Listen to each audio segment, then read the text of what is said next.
بسم اللہ الرحمن الرحیم. معزز خواتین و حضرات، آپ نے امام غزالی کا نام تو سنا ہوگا کہ جو شخص بھی مسلمان ہے اس نے امام غزالی کا نام ضرور سنا ہوگا. اس لیے سنا ہوگا کہ صدیاں گزرنے کے بعد بھی امام غزالی کے جو تاریخ پہ اثرات ہیں، جو اسلام پہ اثرات ہیں، جو ان کی کنٹریبیوشنز ہیں، انہیں پوری دنیا میں ریکگنائز کیا جاتا ہے. پہلے وہ کہا جاتا تھا کہ ان کی قبر جو ہے بغداد میں ہے. اب ایرانی دعویٰ کر رہے ہیں کہ طوس میں جو ان کا آبائی گاؤں ہے وہاں پہ ان کی قبر ہے، اور اس کو بڑا اب ایرانی ایک نیشنل ہیریٹیج کے طور پہ اس کو آباد کر رہے ہیں، اس کو بنا رہے ہیں اس کو. معزز خواتین و حضرات، امام غزالی کا ایک مسئلہ یہ بھی ہے کہ کچھ لوگ ہمیشہ سے ان پہ بڑی تنقید کرتے آئے ہیں. یہ ایسی تنقید کرتے آئے ہیں کہ جیسے جو مسلمانوں کی سائنسی ترقی رکی وہ امام غزالی کی وجہ سے رکی. مجھے کئی دفعہ ان کی یہ بات سن کے وہ اسٹوڈنٹ یاد آتا ہے جو ایگریکلچر یونیورسٹی سے بہت تازہ علم لے کے آیا تھا، اور اپنے باپ کو وہ کہہ رہا تھا، بتا رہا تھا کہ اس کے باغبانی کے طریقے بہت پرانے ہیں، اور وہ صحیح کہہ رہا تھا، کوئی غلط بات نہیں کر رہا تھا. جو باغبانی کے طریقوں کی یہاں پہ بات کر رہا تھا تو یہی بتا رہا تھا کہ آپ یہ غلطی کر رہے ہیں، یہ غلطی کر رہے ہیں، آپ یہ بہتر کریں. کرتے کرتے وہ ایک درخت کے قریب پہنچے اور درخت کی طرف اشارہ کر کے تھوڑا سا غصے سے، جو عالم آدمی میں غصہ سا ہوتا ہے نا اب علم کی وجہ سے دوسروں کو سمجھنے کے، یہ تو بڑے بیوقوف ہیں، اس نے اپنے باپ سے کہا کہ دیکھو نا یہ درخت ہے، اس پہ اگر 10 کلو بھی 10 سیر بھی آم لگ جاتے ہیں تو مجھے بڑی حیرت ہوگی. تو اس کے باپ نے کہا یار تم 10 سیر کی بات کرتے ہو، اس پہ 1 کلو آم بھی لگ گیا تو مجھے بڑی حیرت ہوگی. انہوں نے کہا کیا مطلب؟ اب باری تھی پریشان ہونے کی بچے کی. اس نے کہا کیا مطلب آپ یہ کیا کہہ رہے ہیں؟ اس نے کہا کیونکہ یہ آم کا نہیں، یہ جامن کا درخت ہے. بہت خواتین و حضرات، امام غزالی پہ تنقید کرنے والے بھی ایسے ہی لوگ ہیں. امام غزالی ایک عالم دین تھے، وہ ان کا علم تھا، حکمران جو ہے ان سے مشورہ بھی لیتے تھے، لیکن وہ سائنسدان نہیں تھے. ان کا مقابلہ کیا جاتا ہے ابو علی سینا سے، ان کا مقابلہ کیا جاتا ہے فارابی سے. بات یہ کی جاتی ہے کہ یہ جو صاحب ہیں یہ انہوں نے ہماری یہ ترقی روک دی. اب یہ ایک اس طرح کا اعتراض گلیلیو پہ بھی ہوتا ہے. وہاں کا چرچ جو ہے وہ کرتا رہا ہے کہ جی اس نے کہا کہ زمین جو ہے وہ تو اپنا کائنات کا مرکز نہیں ہے اور یہ سورج کے ارد گرد گھومتی ہے. یہ سائنسدان جب باتیں کرتے رہے تو یہ مذہبی لوگ ان کی مخالفت کر رہے ہیں. مذہب کی اور سائنس کی یہ مخالفت جو ہے یہ تو ہر معاشرے میں ہوتی ہے اور ہر جگہ پہ ہوتی ہے، لیکن جتنی بھی برائیاں آئی ہیں ساری کی ساری امام غزالی پہ ڈال دی جاتی ہیں کہ جی زوال کا سبب امام غزالی بن گئے. بھئی وہ چنگیز خان کو وہ دودھ پلاتے رہے ہیں کہ وہ بن گئے. اس کو چنگیز خان کو انہوں نے کہا کہ تم آ کے یہاں اس ساری سوسائٹی کو تباہ کر دو. وہ تو خود بھاگے ہیں. جو ایران میں ایک فضا تھی کہ مختلف فرقوں کے مختلف لوگ جو ہے بحث کرنے کا انہیں شوق پڑ گیا تھا تو خود اسے گھبرا کے بھاگے ہیں. تو یہ امام غزالی نے ڈالا تھا. امام غزالی کے بدقسمتی یہ ہے کہ اس پہ وہ ساری چیزیں ڈال دی گئی ہیں جو ڈالی جا سکتی، لیکن اس کے باوجود امام غزالی جو ہیں صدیوں سے ان کی ایک اہمیت ہے. ان کی کتابیں جو ہیں پڑھی جاتی ہیں، ان کا فلسفہ پڑھا جاتا ہے، اور ویسٹ میں اب بھی ان پہ ڈسکشن ہوتی ہے. ہاں یہ امام غزالی کا ایک نقطہ نظر ہے کہ وہ قرآنی نقطہ نظر سے، قرآنی فلسفے کے اعتبار سے چیزوں کو ایکسپلین کرتے تھے، جبکہ جو دوسرے لوگ تھے وہ یونانی فلسفے کے سے جو ہے وہ ایکسپلین کرنے کی کوشش کرتے. اب بھی یہ لوگ بات کر رہے ہیں، ان کو امام غزالی صرف یہ کہتے ہیں کہ یہ چیزیں اللہ کرتا ہے، وہ کہتے ہیں کہ نہیں یہ چیزیں آٹومیٹک ہوتی ہیں. اور پھر امام غزالی نے جو فلسفہ جو گفتگو کی اس میں انہیں دلائل تھے، انہیں فلسفے سے انہوں نے غلط ثابت کیا کہ یہ جو بات آپ کہہ رہے ہیں یہ بات غلط ہے. ہم اس پہ نہیں پڑھیں گے، ہم اس پہ پڑھیں گے کہ امام غزالی اصل میں چاہتے کیا تھے. امام غزالی یہ چاہتے تھے کہ ان لوگ بہتر ہو جائیں، انسان بہتر ہو جائے. پہلے وہ خود اپنے آپ کو بہتر کرنا چاہتے تھے. وہ جو ہیں وہ 30 سال کی عمر میں ہی تھے کہ وہ اس میں یہ جو ہے بغداد یونیورسٹی میں چلے گئے. بغداد یونیورسٹی جو بہت بڑا اس وقت علمی ادارہ تھا، اور اس کے بعد وہ وائس چانسلر بن گئے وہاں پہ جو مدرسہ نظامیہ تھا. تو وہ یہ اتنا بڑا عہدہ تھا کہ عباسیوں کی وجہ سے جو وہاں کا وائس چانسلر تھا یا رئیس جامعہ تھا، اس کا یہ پروٹوکول تھا، یہ ہم پہلے بھی بتا چکے ہیں. وہ اتنا تھا کہ اگر وہ بادشاہ کے دربار میں جاتا تھا تو خلیفہ کے دربار میں جاتا تو خلیفہ اٹھ کے اس کو بٹھاتا تھا. لیکن جب وہ آتا تھا، لیکن اگر خلیفہ جو ہے وہ وائس چانسلر سے ملنے جاتا تو وائس چانسلر پہ یہ لازم ہوتا تھا کہ وہ نہیں اٹھے گا، خود خلیفہ بیٹھے گا. یہ ایک علم کی عزت تھی، اور اسی علم کی عزت کی وجہ سے عباسی جو ہیں انہوں نے حکومت کی. اور کتنی حکومت کی؟ 1 کروڑ مربع کلومیٹر سے زیادہ کئی بر اعظموں پہ ان کی حکومت تھی. یہ علم کا قدردانی تھی. اچھا، لیکن اب امام غزالی جو تھے اب وہ وہاں پہ ظاہر ہی انجوائے کر رہے تھے، پیسے بھی آ رہے تھے، پروٹوکول بھی مل رہا تھا، لوگ عالم بھی کہہ رہے تھے، لیکن وہ خوش نہیں تھے. وہ ایک تو یہ جو ہوتی ہے نا بحثیں ہوتی تھی فضول، اس سے بڑا تنگ تھے. ایک دن انہوں نے فیصلہ کیا کہ جی میں نے یہ چھوڑ کے چلے جانا ہے. اب جو لوگ امام غزالی کی اس بات کو نہیں سمجھ، امام غزالی اپنی کریکٹر بلڈنگ اور پھر لوگوں کی کریکٹر بلڈنگ جو ہے ان کا ایک مشن تھا. جو ان کی کتابیں اگر آپ غور کریں تو وہ یہ آپ کو بتاتی ہیں کہ کس طریقے سے آپ نے بہت سی جو برائیاں ہیں اسے نجات حاصل کرنی ہے. تو پہلا کام تو انہوں نے یہ کیا کہ انہوں نے بغداد یونیورسٹی سے بس چھوڑا اس کو اور چلے گئے.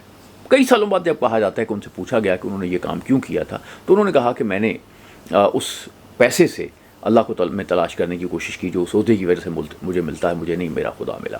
پھر میں نے اس پروٹوکول کی وجہ سے تلاش کرنے کی کوشش کی تو مجھے میرا خدا اس پروٹوکول کی وجہ سے نہیں ملا. ہاں میں نے سفر کیا، گوشہ نشینی کی، تو پھر میں جو ہے اللہ کے بندوں سے ملا، تو پھر مجھے میرا اللہ ملا. اچھا، اب جو مولانا جو ہیں وہاں سے نکلتے ہیں اور جا کے وہ شام میں چلے جاتے ہیں، وہاں پہ ایک گوشہ نشینی اختیار کر لیتے ہیں، تھوڑا بہت پڑھانا شروع کر دیتے ہیں.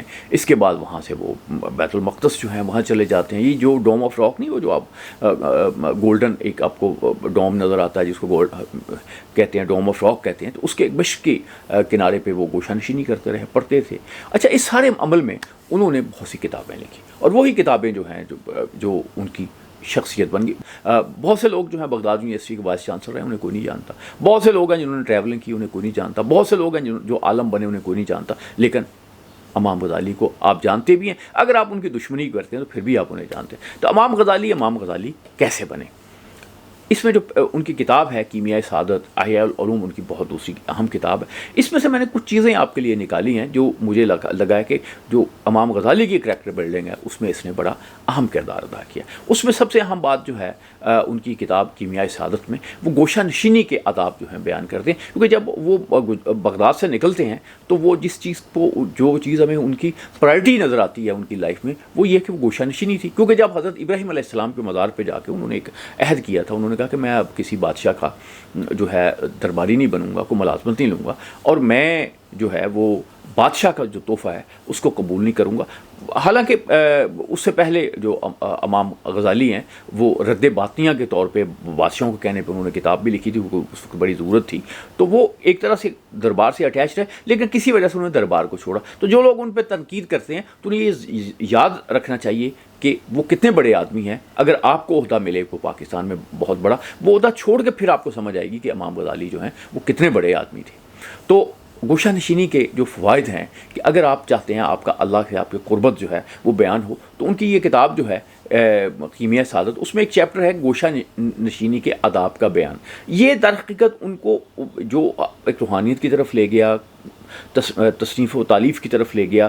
یہ اس نے بیسک بات ختم کی. یعنی آپ یوں سمجھیں کہ امام غزالی نے دنیا سے تعلق جو ہے اس کو توڑ کے اپنے رب کے ساتھ تعلق کر دیا، اور پھر رب نے انہیں جو علم عطا کیا، جو انہوں نے علم دین سے سیکھا، وہ انہوں نے کتابوں کی صورت میں، لیکچرز کی صورت میں وہ لوگ دنیا تک پہنچایا. اور اب یہ اللہ کا کام ہے کہ اس نے ان کا نام یعنی ایک قائم رکھا ہے، روشن رکھا ہے. مجھے اکثر بات ان کو پڑھ کے یاد آتی ہے. کہا یہ جاتا ہے کہ جو اللہ کا نبی ہوتا ہے وہ لوگوں کو بتاتا ہے کہ میں اللہ کا نبی ہوں، لیکن جو اللہ کا ولی ہوتا ہے وہ لوگوں کو نہیں بتاتا کہ میں اللہ کا ولی ہوں. نبی کا تو فرض ہوتا ہے وہ بتایا میں اللہ کا نبی ہوں اور میں یہ پیغام لے کے آیا ہوں آپ کے لیے، آپ نے اس کو ماننا ہے. تو ولی جو ہوتا ہے وہ پیغام ضرور دیتا ہے جو اس کو ہوتا ہے، لیکن یہ بات اس بتانے پہ پابندی ہوتی ہے کہ وہ اللہ کا ولی ہے. اللہ اس کے جو مراتب ہیں، اس کے جو مناسب ہیں، جو اللہ ان کی جو عزت ہے، وہ اب اللہ جو ہے وہ کرتا ہے. یہ صوفیہ کرام کہتے ہیں. آپ اس سے اختلاف بھی کر سکتے ہیں، آپ اس سے اتفاق بھی کر سکتے ہیں.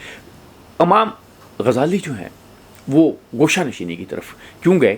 اس کی وہ یعنی ان کی اگر کتاب پڑھی جائے یہ کیمیائے سعادت میں، تو انہوں نے یہ کہا، اس میں لکھا ہوا ہے کہ حضور صلی اللہ علیہ وسلم جو ہیں وحی کی ابتدا میں گوشہ نشینی اختیار کر کے کوہ حرا میں جاگزین ہوئے تھے اور وہیں پہ انہیں نبوت ملا. تو لوگوں سے وہ تعلق نہیں رکھتے تھے. حالانکہ انہوں نے ایک دفعہ فرمایا کہ اگر میں کسی کو دوست بناتا تو میں ابو بکر کو دوست بناتا. لیکن اللہ خدا تعالیٰ کی یہ کتاب میں اس میں لکھا ہے کہ خدا تعالیٰ کی محبت نے کسی اور سے محبت کی گنجائش باقی نہیں رہنے دی. لیکن اس کے باوجود سب سے محبت کا سرچشمہ، رحمت کا سرچشمہ نبی علیہ وسلم کی ذات ہے. تو اس میں اس چیپٹر میں انہوں نے در حقیقت یہ بتایا کہ کیا کیا چیزیں فائدہ ہوتا ہے کہ اگر آپ گوشہ نشینی کریں. ایک حضرت سہل تستری رحمۃ اللہ علیہ کے حوالے سے بتاتے ہیں کہ میں 30 سال برس سے خدا کے ساتھ باتیں کرتا ہوں اور لوگ سمجھتے ہیں کہ مخلوق کے ساتھ ہم کلام ہوں، اور یہ کوئی ناممکن امر نہیں، کیونکہ ایسا ہوتا ہے کہ ایک شخص پر کسی کی محبت اور عشق غالب ہوتا ہے اور وہ لوگوں میں رہتے ہوئے دل سے اپنے معشوق کے ساتھ ہوتا ہے، اور غلبہ عشق میں نہ کسی کی بات سنتا ہے اور نہ انہیں دیکھتا ہے۔ لیکن ہر ایک کو فریب دھوکے میں نہیں آنا چاہیے کہ بہت سے لوگ ایسے بھی ہوتے ہیں کہ لوگوں میں رہنے کے باعث خدائے پروردگار کے مجمع انوار کی بارگاہ سے مردود ہو جاتے ہیں۔ تو وہ اصل میں وہ یہ بتانا چاہتے ہیں کہ جب لوگوں کے ساتھ جڑ جاتے ہیں، جب لوگوں کے ساتھ آپ یہ چاہتے ہیں کہ آپ کے اس کام کا معاوضہ جو ہے لوگوں میں ملے، تو پھر آپ اللہ سے دور ہو جاتے ہیں۔ اور یہ ایک انہوں نے یہ دلیل دی ہے کہ جو گوشہ نشینی جو ہے اس کو انہوں نے حاصل کیا تھا، کہاں سے حاصل کیا تھا؟ جو حضور اکرم صلی اللہ علیہ وسلم جو غار حرا میں وقت گزارتے تھے۔ تو اسی طرح سے یہ ایک اویس کرنی کی انہوں نے کہانی بیان کی ہے کہ حضرت حرم بن حبان حضرت اویس کرنی کے پاس آئے، حضرت اویس سے دریافت کیا کہ کیسے آیا؟ فرمایا کہ اس لیے آیا ہوں کہ تم سے آرام حاصل کروں۔ حضرت اویس نے فرمایا میں ہرگز نہیں چاہتا کہ کوئی شخص خدائے تعالیٰ کو جانتا ہو اور پھر دوسرے سے آرام کا متلاشی ہو، یعنی میں آپ سے سکون لینے کے لیے آیا ہوں۔ تو انہوں نے کہا کہ اگر آپ سکون لینا چاہتے ہیں تو پھر آپ کو اللہ سے ہی تعلق جو ہے وہ جوڑنا چاہیے، اللہ سے جو تعلق ہے وہی ساری چیزیں کرتی ہیں۔ اور اس طرح سے انہوں نے ایک فائدہ یہ بتایا ہے کہ جب اگر گوشہ نشین ہوتے ہیں تو اکثر جو ہے آپ گناہوں سے بچ جاتے ہیں، اور 4 تو گناہ انہوں نے بالکل بیان کیے کہ ایسے ہوتے ہیں جو آپ صرف اس لیے کرتے ہیں کہ آپ لوگوں سے ملتے ہیں۔ ایک یہ کہ ایپ کرنا اور ایپ سننا جو ہے بہت بڑا گناہ ہے۔ پھر اس کے بعد یہ ہے کہ آدمی جب جو ہے وہ یعنی خاموش رہتا ہے تو لوگوں سے نفرت اور غصے کا اظہار نہیں کرتا۔ پھر ریاکاری اور نفاق جو ہے اس میں سے چلی جاتی ہے اور اس میں ایک نرمی آ جاتی ہے۔ تو کچھ بہت سی بیماریاں ایسی ہیں جو یعنی آپ سمجھیں کہ دور ہو جاتی ہیں کہ اگر آپ یعنی گوشہ نشین ہو جاتے ہیں۔ تو گوشہ نشینی جو ہے ایک خاص حد تک جو بزرگ جو ہیں وہ کرتے رہے ہیں، اس کے بعد وہ نہیں بھی کرتے۔ جیسے یہ تو ایک روحانیت کی تصوف کی باتیں ہیں۔ بہت سے لوگ ہوتے ہیں، ہم اس عہد میں بھی دیکھتے ہیں کہ بہت سے لوگ دنیا کو چھوڑ کے چلے جاتے ہیں اور دنیا سے دور رہتے ہیں۔ تو ایک حدیث جو ہے اس حوالے سے انہوں نے بڑی بات کی ہے، اور حضور مدنی تاجدار حبیب نے ارشاد فرمایا کہ نیک لوگوں کا ذکر کرتے وقت اللہ کی رحمت کا نزول ہوتا ہے، کہ یعنی اگر آپ نیک لوگوں کی بات کریں گے تو ظاہر ہے اب جب آپ گوشہ نشین ہوں گے تو پھر آپ نیک لوگوں کی بات کریں گے۔ تو مسئلہ یہ ہے کہ لوگوں کے ساتھ جو رہنا ہے یہ اس میں بہت سے مسائل ہیں کہ وہ ایک نبی اکرم صلی اللہ علیہ وسلم کی انہوں نے حدیث بھی بیان فرمائی ہے کہ برے آدمی کی مجلس لوہار کے پاس بیٹھنے کی طرح ہے کہ اگر کپڑا نہ بھی جلے تو اس کا دھواں ضرور نکلے گا، اور نیک آدمی کی صحبت جو ہے عطر فروش کی مجلس کی طرح ہے، اگر تجھے عطر بھی نہ دے تو اس کی خوشبو تو پہنچے گی۔ لہذا تجھے معلوم ہونا چاہیے کہ برے آدمی کی مجلس سے تنہائی بہتر ہے اور نیک آدمی کی مجلس تنہائی سے بہتر ہے، جیسا کہ یہ حدیث شریف میں بتایا گیا ہے۔ ایسا ہی نہیں ہے کہ انہوں نے بہت سی چیزیں اکٹھی کی ہیں، اور ایک بہت اچھا کال ہے، میں نے وہ لکھا تو ہمارے دوست ہیں قاسم علی صاحب کا، مجھے اس کو خاص طور پر ان کا فون آیا۔ یہ امام غزالی صاحب نے لکھا، حکیم جالی نے اس کا کال، کہ جس طرح جسم کو بخار ہوتا ہے وہ اور اسی طرح روح کو بخار بھی ہوتا ہے، اور روح کا بخار جو ہے ناپسندیدہ لوگوں کو دیکھنا ہے۔ تو اس طرح سے یہ روح کے بخار سے اگر آپ نے نجات حاصل کرنی ہے، اگر آپ چاہتے ہیں کہ آپ ٹھیک رہیں، تو پھر آپ کو یعنی جو ہے وہ تھوڑا سا گوشہ نشینی اختیار کرنے میں۔ یہ نہیں کہ امام غزالی نے گوشہ نشینی جو ہے اس کے سارے فضائل بیان کر دیے، انہوں نے کہا اس کی کچھ آفتیں بھی ہیں، اس کے کچھ مسائل بھی ہیں کہ آدمی سیکھنے اور سکھانے سے محروم ہو جاتا ہے، اور یہ ایک اس کی آفت نمبر وہ ہے کہ لیکن اسی طرح سے لوگوں کی بعض اوقات مدد کرنے پہ جو ہے وہ اس کا نہیں رہتا، بعض اوقات جو ہے وہ یعنی اور بہت سے نیکی کے کام جو ہیں ان سے دور ہوتا ہے۔ لیکن وہ اس لیے دور ابتدا میں یہ اس پہ زور دیتے ہیں، ہم دیکھتے ہیں کہ امام غزالی بھی ایسے تھے کہ اصل میں یہ علم ہوتا ہے، یہ عبادت ہوتی ہے، یہ ایون صدقہ ہوتا ہے، ایون اب خیرات ہوتی ہے، بعض اوقات یہ اس لیے ہو جاتی ہے جب آپ لوگوں میں ہوتے ہیں کہ لوگوں کو خوش کرنا ہے، کیونکہ اللہ کے ہاں جو مقبولیت ہے وہ تو یہی ہے نا کہ اگر آپ دائیں ہاتھ سے دیں تو بائیں کو خبر نہ ہو، کیونکہ ریاکاری کا خطرہ بہت زیادہ ہو جاتا ہے۔ تو پھر اس میں بہتر یہی ہے کہ پہلے سٹیپ پہ آپ کسی نہ کسی طریقے سے جو ہے وہ اسے دوری اختیار کریں۔ معزز خواتین و حضرات، گوشہ نشینی بزرگ اختیار کرتے رہیں۔ اس کے متعلق جو ایک آپ سمجھیں کہ ہینڈ بک ہے یا مینوئل ہے وہ امام غزالی نے بھی مرتب کیا ہے، آپ اس کو پڑھیں۔ سارا اس ویڈیو میں اس کا تذکرہ کرنے کا موقع نہیں تھا، لیکن گوشہ نشینی جو ہے میں سمجھتا ہوں کہ یہ ایک پہلا سٹیپ ہے۔ اگر حضرت امام غزالی کو دیکھیں کہ انہوں نے ویسی شپ کو چھوڑا بغداد یونیورسٹی کے، اور اس کے بعد سفر پہ نکلے، اس کے بعد وہ گوشہ نشین ہوئے، اس کے بعد آپ جو ہے سوچ و بچار کی، اللہ کے ساتھ تعلق قائم ہوا، بہت سی نئی چیزوں کی جو آگہی ہوئی، چیزوں کو، دنیا کو، علم کو انہیں فرصت ملی، کیونکہ جب آپ لوگوں میں الجھے ہوئے ہوتے ہیں تو آپ کو سوچنے کی فرصت نہیں ملتی، آپ کو تو اپنے متعلق سوچنے کی فرصت نہیں ملتی. تو اس لیے کبھی کبھی وہ آپ بھی تنہا رہ کے دیکھیں، گوشہ نشین رہ کے دیکھیں، تو اللہ سے آپ کا کنیکشن جو ہے وہ گوشہ نشینی جو ہے وہ ضرور چھوڑے گی. امام غزالی کی یہ کتاب سے جو کیمیائے سعادت ہے، مجھے اس سے یہی سمجھ آئی. اللہ آپ کا حامی ناصر.